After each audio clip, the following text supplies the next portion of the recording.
पवार साहेब यांच्या 81व्या वाढदिवसानिमित्त आदरणीय पवार साहेबांचे विचार महाराष्ट्रातील प्रत्येक तालुक्यात पोहोचवायचे म्हणून राष्ट्रवादी युवक काँग्रेस महाराष्ट्र प्रदेशच्या वतीनं शरद युवा संवाद यात्रेचं आयोजन केलं। ही यात्रा राज्यातल्या 358 तालुके आणि 27 महानगर जाणार आहे। या यात्रेची सुरुवात 4 तारखेला आसोदा या गावाहून सुप्रसिद्ध कवयित्री बहिणाबाई चौधरी यांच्या पावनभूमीतून या यात्रेची सुरुवात झाली। आज ही यात्रा पाचोरा तालुका राष्ट्रवादी युवक काँग्रेसच्या बैठक आणि शरद युवा संवाद यात्रेनिमित्त पाचोऱ्याच्या कार्यक्रमाला उपस्थित या भागाचे लाडके नेते माजी आमदार दिलीप भाऊ वाघ, राष्ट्रवादी युवक काँग्रेसचे जिल्हाध्यक्षांनी ज्यांच्या मार्गदर्शनाखाली आम्ही जिल्हाभर ही यात्रा करतोय ते माझे सहकारी रवींद्र नाना पाटील, प्रदेश राष्ट्रवादी काँग्रेस पक्षाचे युवकांचे सरचिटणीस ललित बागुल, अरुण आजबे, शादाब शेख, राष्ट्रवादी काँग्रेस पक्षाचे प्रवक्ते आणि माझे सहकारी मित्र या गावचे जावई या ठिकाणी योगेशजी टेसले, गटनेते संजय नाना वाघ, नितीनदादा तावडे, विकासजी पाटील तालुका अध्यक्ष, अजरभाई खान शहराध्यक्ष, मजरभाई अल्पसंख्याकचे शहराध्यक्ष, शालिग्राम मालकर, खलीलदादा देशमुख, विजय पाटील, योगेश नितीन बागुल, हाजी रसूल शेख, नाना देवरे, प्रकाश बापू पाटील, सुदाम वाघ, सुदर्शन महाजन, युवक शहराध्यक्ष, अभिजित पवार, युवकांचे तालुका अध्यक्ष, मान्य ललित वाघ, उपस्थित सर्वच मान्यवर। चुकून कुणाचं नाव राहिलं असेल तर ती माझी चूक नाही, चिठ्ठी लिहून ठेवणाराची चूक आहे। म्हणून मनातले मनात जर कुणाला वाईट वाटलं, राग आला आणि मनातल्या मनात 2-3 शिव्या हसडायच्या असल्या तर ते मला कृपया हसडू नका। गमतीचा भाग जाऊ द्या, पण या भागात पाचोरा येथे येताना एक गोष्टीचा निश्चित अभिमान वाटला, आनंद वाटला की या भागानं दिलीप भाऊंच्या वडिलांना वय नसताना आमदार करण्याचा विक्रम देशात या मतदारसंघाने केला। देशात अशी कुठंच घटना घडली नाही की 25 वर्षाची अट ही संविधानात आहे। विधानसभा लोकसभा लढवायला आणि जिल्हा परिषद पंचायत समितीला 21 वर्षाची अट आहे, पण 23व्या वर्षी अतिशय तरुण वयात आमदार करणं आणि नंतर 5 वेळा निवडणुकीला निवडून देऊन संधी देणं ही फार मोठी गोष्ट आहे। आणि हा विक्रम मला वाटतं देशात कुठंच नाही, तो पाचोरेकरांनी केला। ठीक आहे, राजकारणात जय पराजय चालू असतो,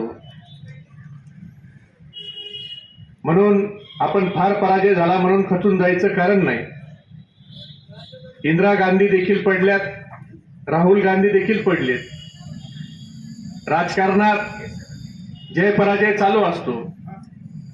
जी भारतीय जनता पार्टी आज स्वबळावर केंद्रात सत्तेत आहे, त्या भारतीय जनता पार्टीची एकेकाळ अशी अवस्था होती ललित की देशात 2 खासदार होते।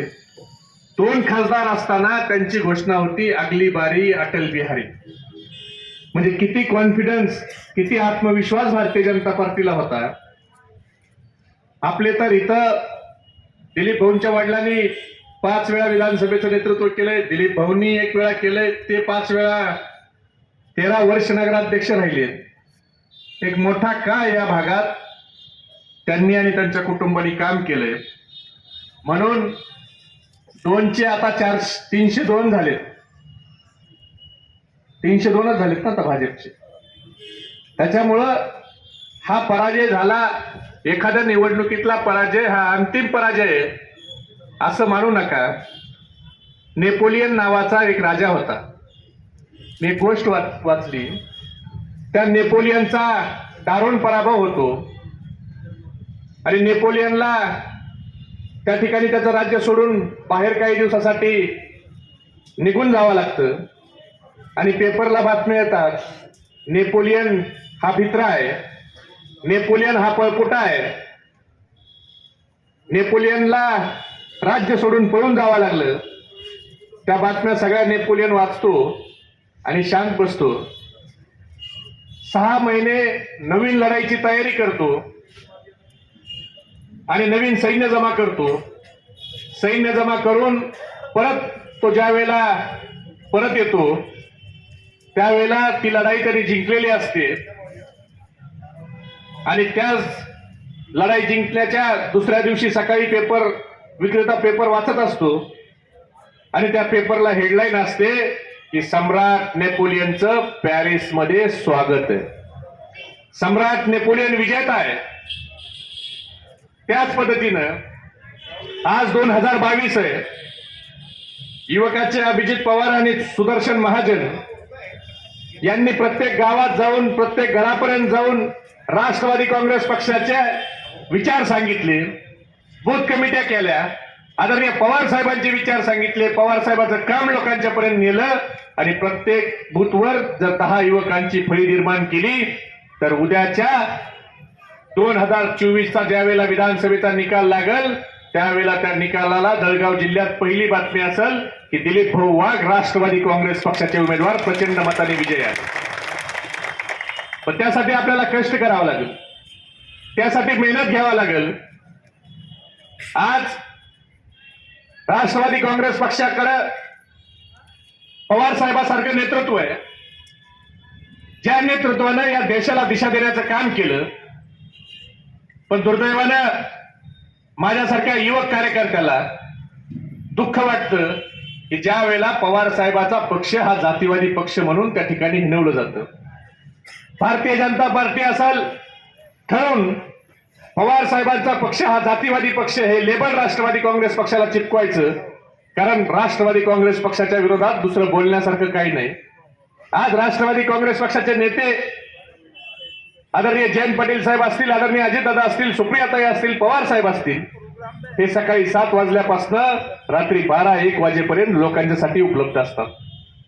मग या पक्षावर काय बोलायचं, या पक्षाची नेत्याची प्रतिमा कशी मलिन करायची, तर हा पक्ष हा अमक्या जातीचा पक्ष आहे म्हणून त्या ठिकाणी हिणवायचं काम करायचं.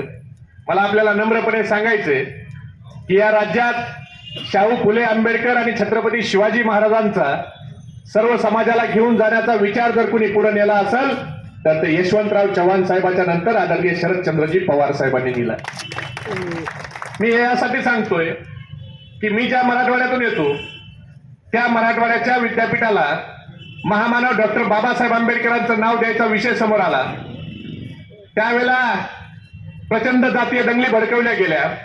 ज्याच्या घरात नाही पीठ त्याला कशाला पाहिजे विद्यापीठ, अशा घोषणा दिल्या गेल्या आणि पवार साहेबांच्या पर्यंत निरोप दिले गेले की साहेब हा निर्णय जर आज आपण घेतला तर त्या ठिकाणी आपली सत्ता जाईल. पण आदरणीय पवार साहेबांनी भूमिका घेतली की ज्या महामानवाने या देशाचं संविधान लिहिलं त्या महामानवाचं नाव मी जर मराठवाडा विद्यापीठाला देऊ शकणार नसेल तर सत्तेच्या खुर्चीवर बसायचा मला नैतिक अधिकार नाही. सत्ता गेली तरी चालेल पण आदरणीय शरदचंद्रजी पवार साहेब यांचं नाव मी मराठवाडा विद्यापीठाला देणार आणि पवार साहेबांनी ते नामविस्तार त्या ठिकाणी केला. जर पवार साहेब जातीवादी असते तर त्यांनी महामानव डॉक्टर बाबासाहेब आंबेडकरांचं नाव मराठवाडा विद्यापीठाला दिलं असतं का? महामानव डॉक्टर बाबासाहेब आंबेडकरांनी संविधानात लिहून ठेवलं की खऱ्या अर्थानं या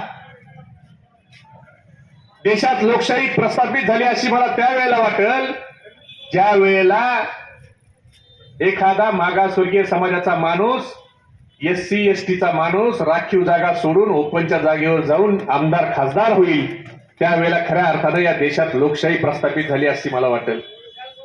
याच विचाराप्रमाणे आदरणीय पवार साहेबांनी रामदास आठवले साहेब असतील, रासू गवई साहेब असतील, जोगेंद्र कवाडे साहेब असतील, बाळासाहेब आंबेडकर साहेब असतील, या 4 मागासवर्गीय समाजाच्या नेत्यांना ओपनच्या जागेतून निवडून आणून लोकसभेत पाठवण्याचं काम पवार साहेबांनी केलं.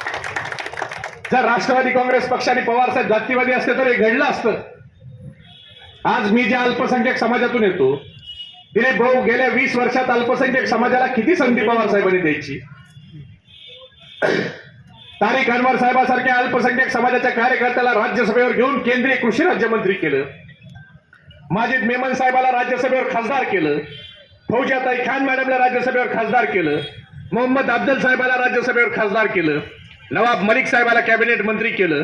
हसन मुश्रीफ साहेबाला कॅबिनेट मंत्री केलं. बाबाजानी दुरानी साहेबाला आमदार केलं. खाजा बेग साहेबाला आमदार केलं. आणि आज माझ्यासारखा कार्यकर्ता ज्याच्या घरात ग्रामपंचायतचा सदस्य नाही, पण तो राष्ट्रवादी युवक काँग्रेसचा प्रदेशाध्यक्ष म्हणून तुमच्या समोर उभा आहे. आणि हे फक्त आदरणीय शरदचंद्रजी पवार साहेबच करू शकतात आणि राष्ट्रवादी काँग्रेस पक्षामध्येच होऊ शकतं. जर पवार साहेब जातीवादी असते, पवार साहेबाचा पक्ष जातीवादी असता, तर एवढ्या मोठ्या प्रमाणावर अल्पसंख्याक समाजाला संधी मिळाली असती. आज जी लोक भारतीय जनता पार्टीची ओबीसी आरक्षणाच्या बाबतीत पुतना मावशीचं प्रेम आणतायत, त्या लोकांना अचानक आता ओबीसी समाजाचा पुळका यायला लागलाय. एकीकडे सांगायचं की संसदेत सांगायचं की आम्ही जी जनगणना केली, आमचा जो इम्पेरिकल डाटा आहे, तो इम्पेरिकल डाटा संसदेत सांगायचं 98.83% हा डाटा योग्य आहे. आणि दुसरीकडे सुप्रीम कोर्टामध्ये ज्या वेळेला ओबीसी आरक्षणाचं प्रकरण त्या ठिकाणी चालू होतं, त्यावेळेला सांगायचं आम्ही राज्याला हा डाटा देऊ शकत नाही, कारण हा डाटा सदोष आहे. म्हणजे ही दुटप्पी भूमिका ही संसदेत एक भूमिका घेत आहे ओबीसी आरक्षणाला आणि कोर्टामध्ये एक भूमिका घेत आहे. मुळात भारतीय जनता पार्टी ही संविधान विरोधी आहे. त्यांना आरक्षण कधीच मान्य नाही. हे संविधान मानणारी लोक नाही, ही मनुस्मृती मानणारी लोक आहेत. आणि मनुस्मृतीमध्ये आरक्षणाला त्या ठिकाणी विरोध केलेला आहे. त्यांना ओबीसीच्या आरक्षणाचा पुळका आलाय आणि हे सांगताय राष्ट्रवादी काँग्रेसवाल्यांनी आरक्षण घातलं, काँग्रेसवाल्यांनी आरक्षण घातलं. अरे बाबांनो, ज्या वेळेला व्हीपी सिंगांनी मंडळ आयोगाची अंमलबजावणी करण्याचा निर्णय घेतला आणि संबंध देशामध्ये ओबीसी समाजाला आरक्षण देण्याचा निर्णय घेतला, त्यावेळेला मंडळाच्या विरोधात कमंडल यात्रा कुणी सुरू केली? ह्याच भारतीय जनता पार्टीच्या सर्वोच्च नेत्यांनी त्यावेळेला मंडळाच्या विरोधात कमंडल यात्रा सुरू केली. आणि त्यावेळेला आपले नेते आदरणीय पवार साहेब या राज्याचे मुख्यमंत्री असताना मंडळ आयोगाची अंमलबजावणी करून जातीवरच नाही तर त्याच्या कामावर त्याचा ओबीसी समावेश झाला पाहिजे म्हणून सगळ्या ओबीसीच्या समवेत कुणबी असतील, मुस्लिम समाजातले त्या ठिकाणी आतार असतील, खाटीक असतील, बागवान असतील, या सगळ्यांचा समावेश करून महाराष्ट्र हे पहिलं राज्य आहे देशामध्ये ज्याने ओबीसी समाजाला 27% आरक्षण देण्याचं काम केलं. आणि तो ऐतिहासिक निर्णय आमचे नेते आदरणीय पवार साहेबांनी घेतला. जर पवार साहेब जातीवादी असते तर ओबीसी समाजाला आरक्षण द्यायचा निर्णय पवार साहेबांनी घेतला असता? अहो, ओबीसी समाजाचं सोडा, आरक्षणाचं तर फार लांब राहिलं. ओबीसी नेत्याचा देखील या भारतीय जनता पार्टीला किती द्वेष आहे. मागच्या 2014 पासूनची परिस्थिती तुम्ही बघा, काय चाललंय ओबीसी नेत्याच्या संदर्भात भारतीय जनता पार्टीत. अहो, ज्या भारतीय जनता पार्टीला 1990च्या अगोदर, 95च्या अगोदर गावामध्ये यायला बंदी होती, गावामध्ये भारतीय जनता पार्टीच्या पदाधिकाऱ्याला कोणी सतरंजी टाकत नव्हतं, त्यावेळेला स्वर्गीय गोपीनाथरावजी मुंडे साहेब आणि एकनाथरावजी खडगे साहेब यांनी चांद्यापासून बांद्यापर्यंत भारतीय जनता पार्टी वाढवली. काय अवस्था केली ह्या दोन्ही नेत्यांची. स्वर्गीय गोपीनाथरावजी मुंडे साहेब हयात असताना 2 वेळा त्यांना पक्ष सोडायची वेळ आली. आज स्वर्गीय मुंडे साहेबांच्या मुलीची काय अवस्था भाजपाने करून ठेवली. एकनाथराव खडसे साहेबांची काय अवस्था केली. एकनाथराव खडसे साहेब यांना जो माणूस 2014 पर्यंत विधानसभेमध्ये विरोधी पक्षनेता होता, 40 वर्ष ज्याने भारतीय जनता पार्टी वाढवली आणि एक प्रघात आहे लोकशाहीमध्ये विरोधी पक्षनेता हाच पुढचा मुख्यमंत्री समजला जातो. पण भारतीय जनता पार्टीनं ज्या वेळेला मुख्यमंत्री होण्याची वेळ आली त्यावेळेला नागपूरहून टरबूज मागवलं, पण एकनाथराव खडसे साहेबांना त्या ठिकाणी बाजूला ठेवलं. नुसतं बाजूला ठेवलं नाही तर त्यांच्यावर अशी वेळ आणली, विधानसभेची उमेदवारी नाकारली, मुलीला विधानसभेची उमेदवारी द्यायला लावली आणि पाडायला देखील भारतीय जनता पार्टीनंच कारस्थान केलं. एवढ्यावर थांबले नाहीत, त्यांनी पक्ष सोडला. पक्ष सोडल्यावर किती खालच्या पातळीला जावं. नाथा भाऊंना ईडीची नोटीस पाठवली. दिलीप भाऊ, ईडीची नोटीस म्हणजे आता एसटीच्या तिकिटासारखी झाली. एसटीच्या संपामुळे बसचं तिकीट तरी उशिरा मिळतंय, पण ईडीची नोटीस भाजपाच्या विरोधात गेले काय मिनिटात येते. राजकारणाची एक पातळी असावी. आपण समजू शकतो, नाथाभाऊ मंत्री होते, नाथाभाऊला ईडीची नोटीस आली, नाथाभाऊच्या बायकोला ईडीची नोटीस, नाथाभाऊच्या मुलीला ईडीची नोटीस, नाथाभाऊच्या जावयाला त्या ठिकाणी ईडीची नोटीस, आणि जावयाला जेलमध्ये घालण्याचं काम भाजपाने केलं. अहो, राजकारणाचा किती दर्जा यांनी खाली नेलाय. महाराष्ट्रात ही संस्कृती नव्हती, देशात ही संस्कृती नव्हती. आम्हाला आठवतंय अटल बिहारी वाजपेयी ज्या वेळेला देशाचे पंतप्रधान होते आणि गुजरातमध्ये भूकंप झाला. भूकंप झाल्याच्या नंतर अटल बिहारी वाजपेयींनी डिझास्टर मॅनेजमेंटचा एक कक्ष स्थापन केला आणि त्या कक्षाच्या अध्यक्षाला कॅबिनेट मंत्र्याचा दर्जा दिला आणि त्या कक्षाचा प्रमुख म्हणून आदरणीय शरदचंद्रजी पवार साहेबांची निवड केली. ज्या पवार साहेबांनी किल्लारीमध्ये भूकंपामध्ये किल्लारी सावरण्याचं काम केलं, त्या महाराष्ट्राच्या सह्याद्रीला विरोधी पक्षात असताना त्या डिझास्टर मॅनेजमेंटचा समितीचा प्रमुख नेमून गुजरातला त्या ठिकाणी मदतीला पाठवलं. आणि आदरणीय पवार साहेबांनी देखील आपल्या पक्षाचं राज्य नाही, आपल्या पक्षाचं देशात राज्य नाही, राज्यात राज्य नाही हा विचार न करता आपण आपल्या देशातलं एक राज्य संकटात आहे म्हणून त्या ठिकाणी जाऊन मदत करण्याचं काम केलं. ही एक राजकीय संस्कृती होती. मला प्रताप आजबे सर, ज्येष्ठ पत्रकार, यांची एक मुलाखत आठवते. प्रताप आजबे सर त्यांच्या मुलाखतीत सांगतात की स्वर्गीय गोपीनाथरावजी मुंडे साहेब 95च्या काळात उपमुख्यमंत्री असताना त्यांनी आदरणीय पवार साहेबांच्या बद्दल एक शब्द वापरला. त्यांच्या लक्षात आलं की मी भाषणाच्या ओघात पवार साहेबांच्यावर खालच्या पातळीची टीका केली. तातडीनं त्यांनी प्रताप आजबे सरांना फोन केला आणि सांगितलं, बोलण्याच्या ओघात माझ्याकडनं आदरणीय पवार साहेबांचा अनादर झालाय, मला भेटून त्यांना माफी मागायची, तुम्ही मला वेळ घेऊन द्या दिल्लीला. आणि प्रताप आजबे सरांनी वेळ घेऊन दिली आणि मुंडे साहेबांनी मोठ्या मनानं त्या ठिकाणी पवार साहेबांची माफी मागितली. ही राजकीय संस्कृती महाराष्ट्राची होती, ही राजकीय संस्कृती देशाची होती. पण 2014 पासून देशामध्ये मोदी आणि शहा आणि महाराष्ट्रामध्ये टरबूज आणि पिस्तुल्या जेव्हापासून आले त्यांनी सगळी राजकीय संस्कृती त्या ठिकाणी धुळीला मिळवायचं काम केलं. आज किती खालच्या थराला देशात आणि राज्यात त्या ठिकाणी बोललं जातंय,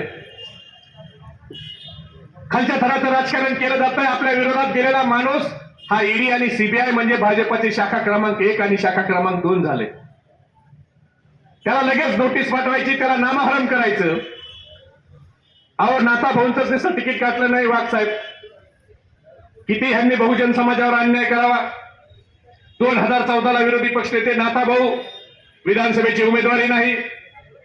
2014ला विधान परिषदेचे विरोधी पक्षनेते विनोद तावडे विधानसभेची उमेदवारी नाही. चंद्रशेखर बावनकुळे नागपूरचे पालकमंत्री विधानसभेची उमेदवारी नाही. पंकजाताई मुंडे विधानसभेला उमेदवारी देऊन पाडण्याचं काम केलं. म्हणजे जे जे कोणी म्हणून मुख्यमंत्री पदाच्या स्पर्धेत येतील त्या त्या बहुजन चेहऱ्याला संपवण्याचं काम भारतीय जनता पार्टीनं केलं आणि आता ते ओबीसीच्या आरक्षणाच्या साठी पुळका व्यक्त करतायत.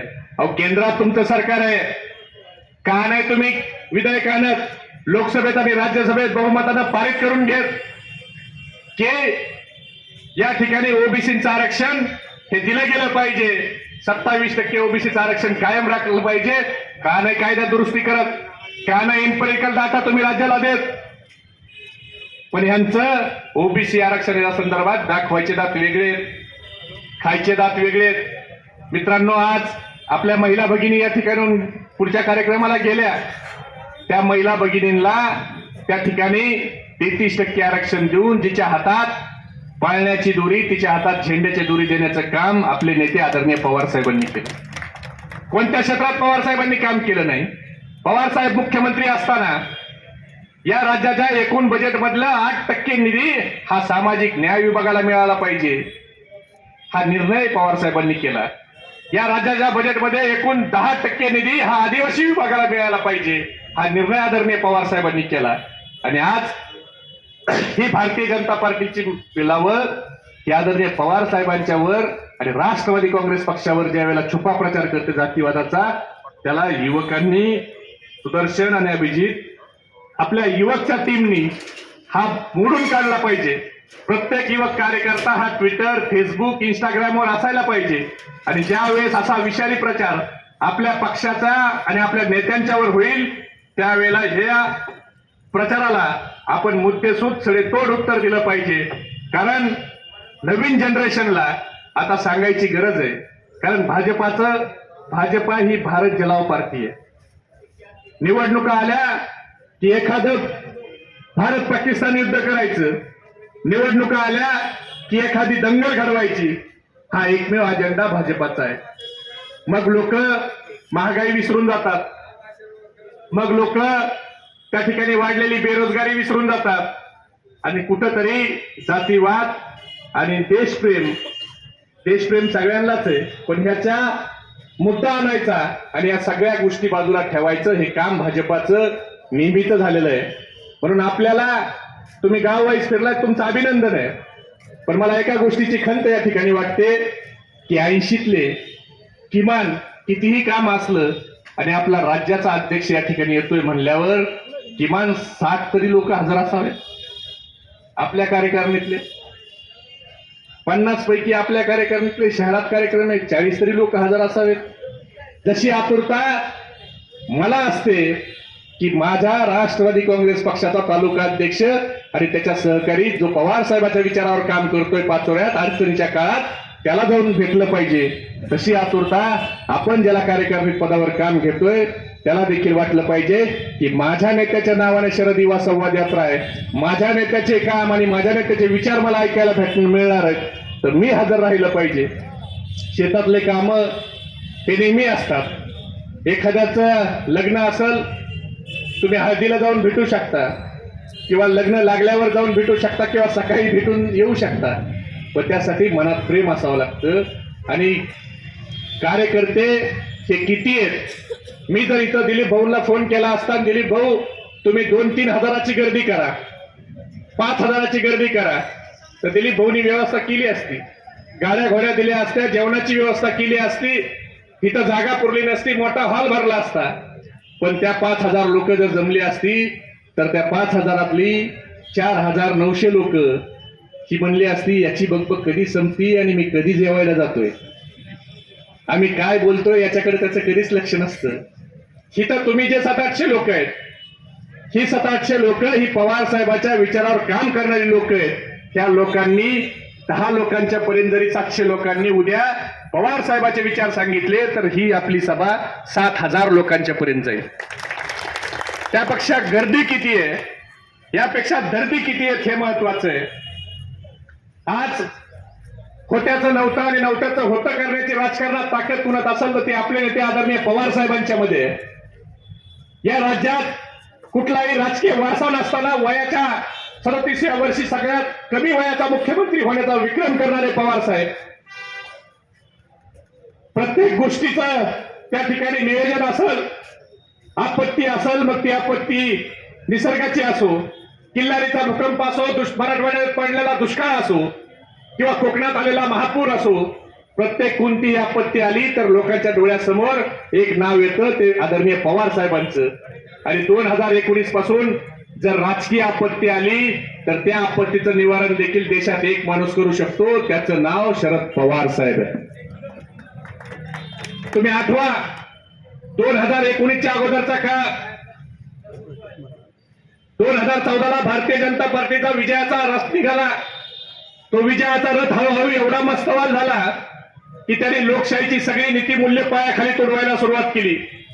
कर्नाटकमध्ये जास्त आमदार काँग्रेसचे, मुख्यमंत्री भाजपचा. मध्य प्रदेशमध्ये जास्त आमदार काँग्रेसचे, मुख्यमंत्री भाजपचा. गोव्यामध्ये जास्त आमदार काँग्रेसचे, मुख्यमंत्री भाजपचा. पण 2019ला महाराष्ट्रात निवडणुका झाल्या आणि या निवडणुकीत 56 आमदाराचा मुख्यमंत्री झाला, 54 आमदाराचा उपमुख्यमंत्री झाला, 47 आमदाराचे मंत्री झाले आणि 105 आमदाराचा मी पुन्हा येईन म्हणणारा विरोधी पक्षनेता झाला. म्हणजे होत्याचं नव्हतं आणि नव्हत्याचं होतं करण्याची ताकद जर कोणात असेल तर ते आपले नेते आदरणीय पवार साहेबांच्या मध्ये. दिलीप भाऊ ज्या वेळेला 2 वर्षापूर्वी महाविकास आघाडीचं सरकार आदरणीय पवार साहेबांच्या राजकीय चातुर्यामुळे महाराष्ट्रामध्ये बसलं. त्यानंतर दिल्लीमध्ये एक कवी संमेलन झालं. संबित पात्रा भाजपाचे प्रवक्ते जे खूप जास्त बोलतात टीव्हीवर, ते त्या कवी संमेलनाला हजर होते. आपल्यातल्या किती लोकांनी तो व्हिडिओ पाहिला मला माहित नाही, पण त्या कवी संमेलनात कवीने कविता केली.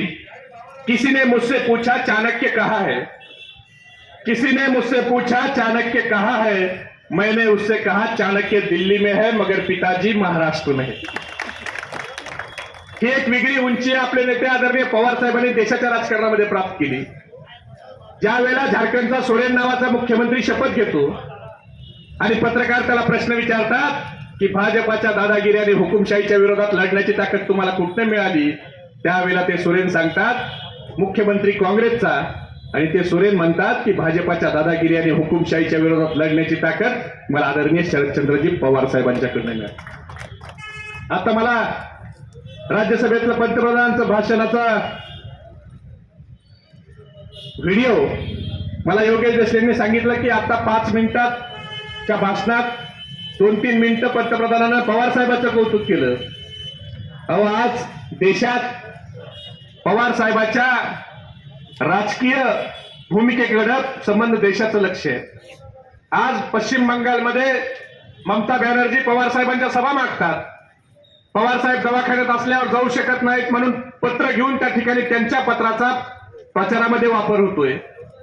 आज ज्या वेळेला उत्तर प्रदेशमध्ये 3 मंत्री आणि 14 आमदार हे समाजवादी पक्षात प्रवेश करतात आणि पत्रकाराला ते सांगतात की हा भारतीय जनता पार्टी सोडून समाजवादीत प्रवेश करायच्या अगोदर आम्ही आदरणीय पवार साहेबांची भेट घेऊन हा निर्णय घेतला.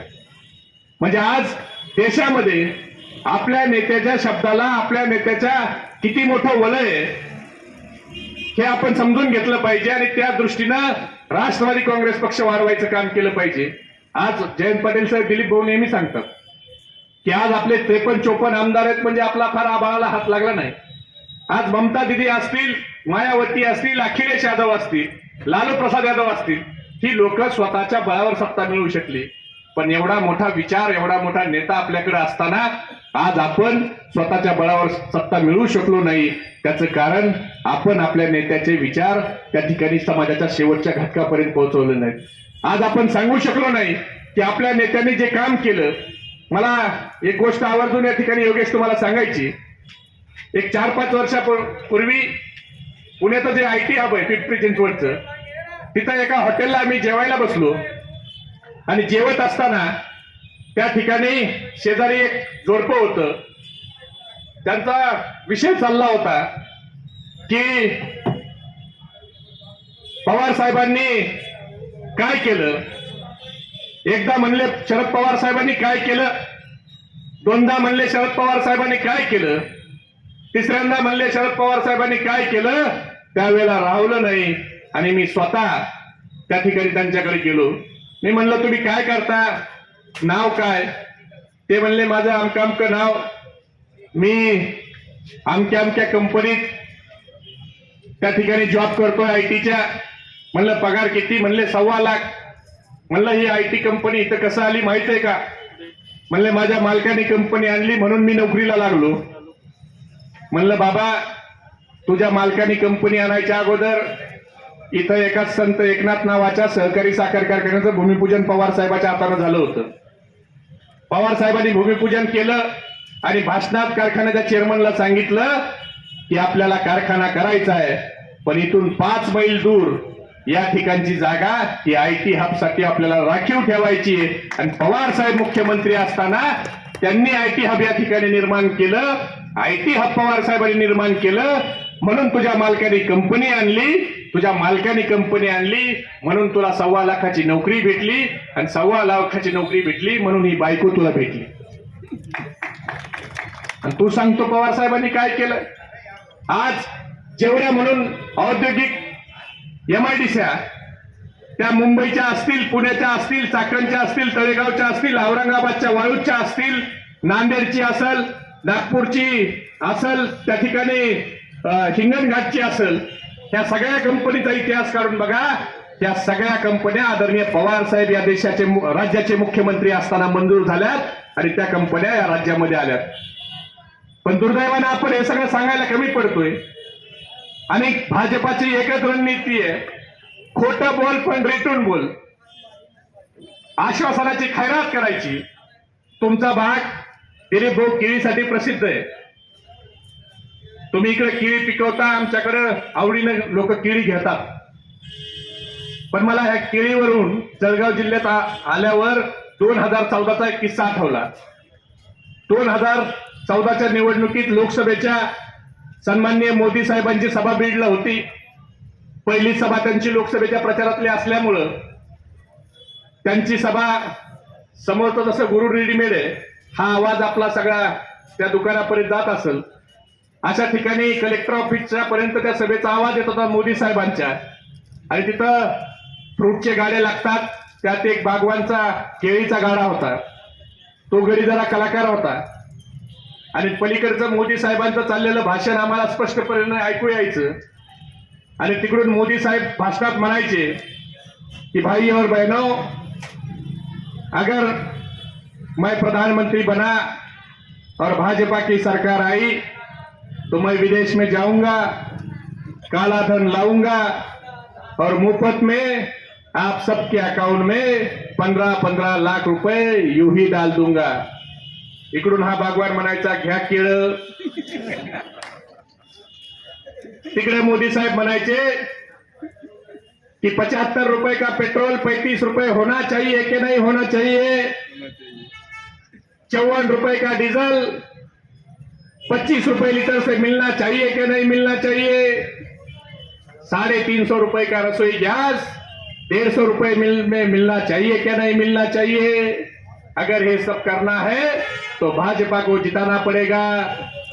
इकडून हे बागवान म्हणायचा घ्या केळं. इकडून मोदी साहेब म्हणायचे कि अगर भाजपा की सरकार बनती है तो हम युवाओं को हर साल 2 करोड़ रुपए 2 करोड़ रोजगार सालाना देंगे. एक साल में 2 करोड़ युवाओं को रोजगार देने का काम करेंगे. इकडून म्हणायचे घ्या केळं. आज त्यांच्या त्या गोष्टीची आठवण हे आम्हाला आत्ता येते की मोदी साहेबांनी मागच्या 10-11 वर्षात आपल्याला काय दिलंय. मग हे आपल्याला लोकांना सांगावं लागणार आहे, कारण लोकांची स्मरणशक्ती ही खूप कमी आहे.